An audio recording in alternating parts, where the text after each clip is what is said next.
One. Hi, we are in New Milford, Connecticut, doing the second installment of Questions of the Week.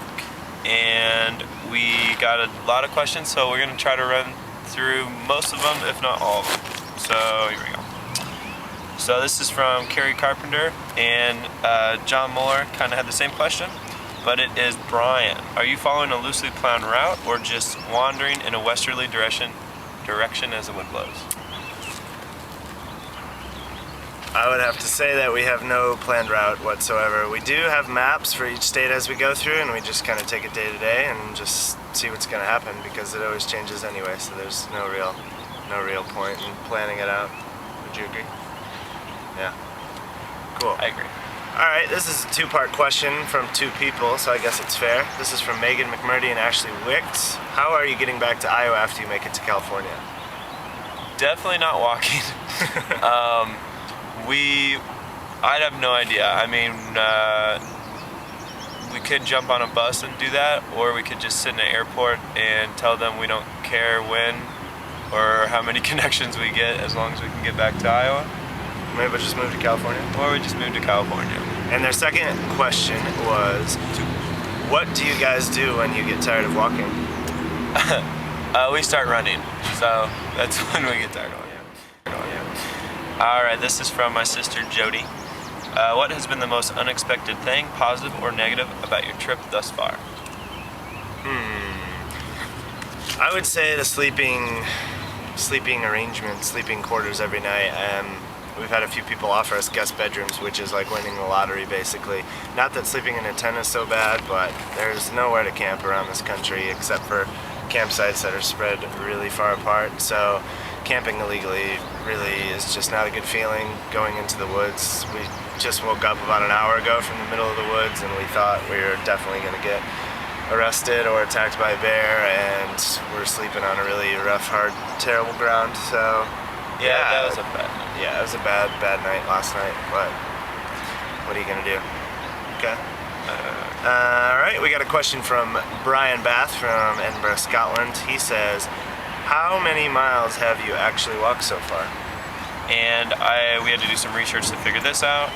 We have walked right around 150 miles so far. To be exact, we're just a little bit shy of that, but right around 150. And the rest of the way we've just picked up rides along the way, so that has been helpful. Alright, from Mandy Bath. What meal would you kill to have right now? Meal. Well, I would have to say Mandy's Thai salad, because it's just delicious.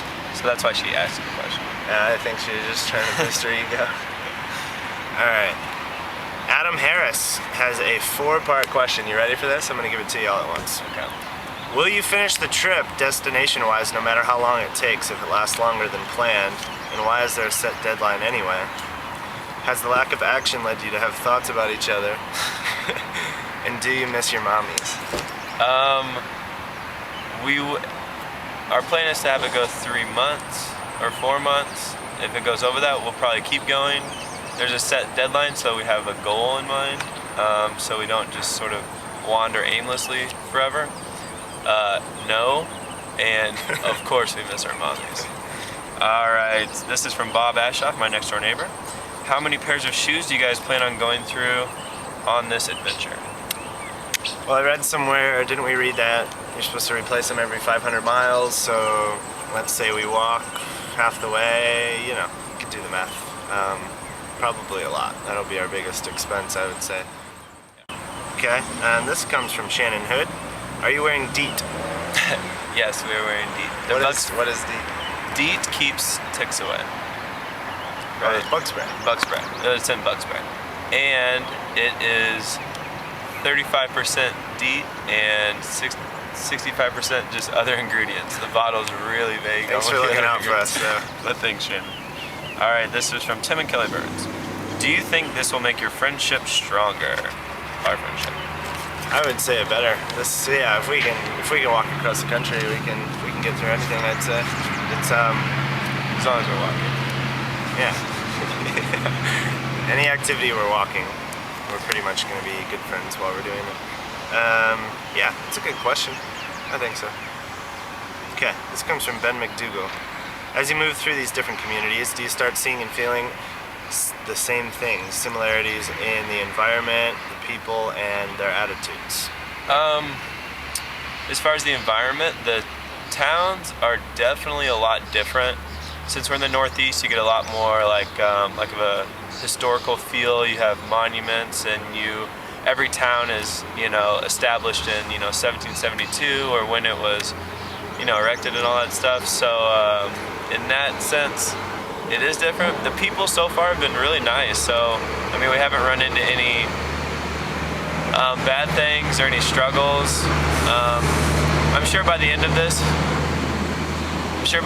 whole thing, we'll have, once we go from region to region, we'll have a better idea. But for now, I'd say the people have been pretty similar in terms of, being nice and accepting of us. So I think we're at the last question. Is that all? Yeah, that's all I got for you today. All right, this last one is from Jocelyn, and it's, what do you talk about? What do we talk about? All day? Girls? No, but seriously, we talk about our trip a lot. Is thinking of ways to improve the project, whether it be the website, whether it be, are we walking too much, are we walking too little, our guidelines, and then of course, how do we go about meeting people? Really that's what we talk about, and girls too, sometimes. And food, we talk about food and where we're gonna sleep. That's it. Keep the questions coming. Thanks for everything, everybody. All right. Cool.